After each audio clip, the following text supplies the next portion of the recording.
Hey, it's Dr. Amanda with StraightSmile Solutions, StraightSmileSolutions.com, and today we're going to talk about stainless steel arch wires. And it isn't something I use that often, to be honest. And if you watch my arch wire progression videos, you'll understand why.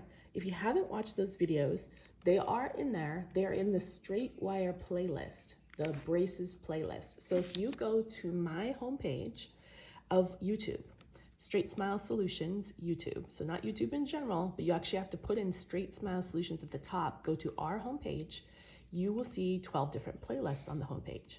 So what you want to do is go down to the straight wire one or the braces one and then watch those videos. And you can watch all the wire progression videos. Specifically today, we're going to talk about stainless steel wires, which you'll know from my other videos I use very infrequently. There are specific circumstances why people use them. Way back when, in the olden days of ortho, when brackets weren't that great or very efficient, people would put bends in their wires. And I have done a few videos on pop bends and stuff like that. And I do know how to do them. I'm just not great at them. I was better in residency, but I stopped using them like in real life because I realized how incredibly inefficient they were. And I would just work on my bracketing and bracketing more ideally and catch those brackets that need repositioned more towards the beginning. And then from there, I would go ahead and not need stainless steel wires. So that's why I basically don't use stainless steel wires. But occasionally I do use them. Yes, occasionally you do need to tweak a bracket at the very end and you're like, oh goodness, if I go back, I have to go back to NITI and do all that. So very, very rare. And I don't think it's something that a general dentist needs to learn.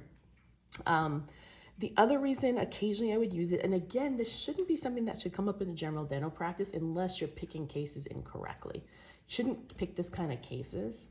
And also transverse cases in adults, I actually prefer an Invisalign because I feel like I have a lot more control over the transverse. I can also choose to leave the molars in crossbite and fix the premolars, and it's much, much easier in Invisalign. But okay, let's go back old school and let's say that you have a braces case and you picked unwisely, First of all, you can't always fix posterior crossbites in adults, okay? Sometimes it puts them in an unstable position. You either need to completely fix them or completely leave them. You shouldn't halfway fix them. But and in theory, if you're picking the right arch wires and your arch wires are coordinated, so that means if I'm sticking with this company, the natural Ortho, whatever this company is, Orthogram, I don't know, I can't even read this. Whatever this company is, I need to stick with the natural arch form the whole treatment. You shouldn't be flip-flopping, using different arch forms, using different companies.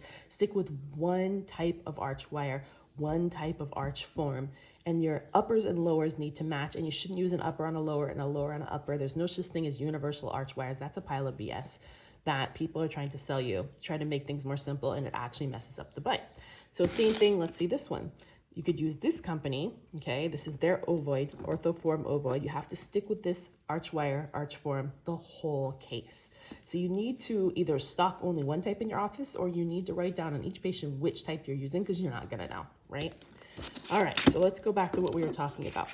So in theory, let's say we finished everything on a case. The brackets are perfect. The teeth are completely straight. The bite in the front is perfect. All the spaces are closed. We love it, except for maybe the back teeth are a little bit narrow on top relative to the bottom.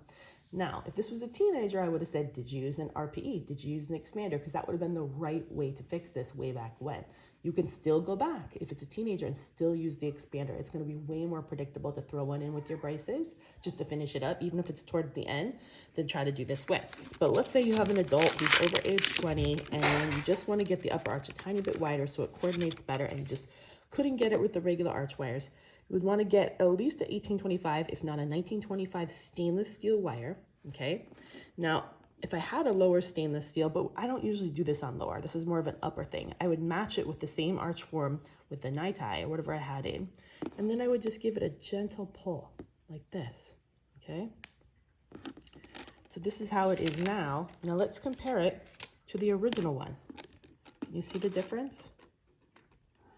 See how it's wider? Same arch, this was the exact same wire to start, but now it's wider in the back. This is exactly all you do. And I would do a gentle pull about this much. So it's maybe, what is this? It's not quite, maybe 1.10 millimeters, 15 millimeters, something like that. a little bit wider than the way it started, okay? And that should help over time. I'm not saying it's gonna make it perfect, but it should at least help give you another millimeter or two of arch width, which always can help the airway as well if it's constricted. Remember, sometimes you need to do a jaw surgery if you wanna open up the arch form on an adult.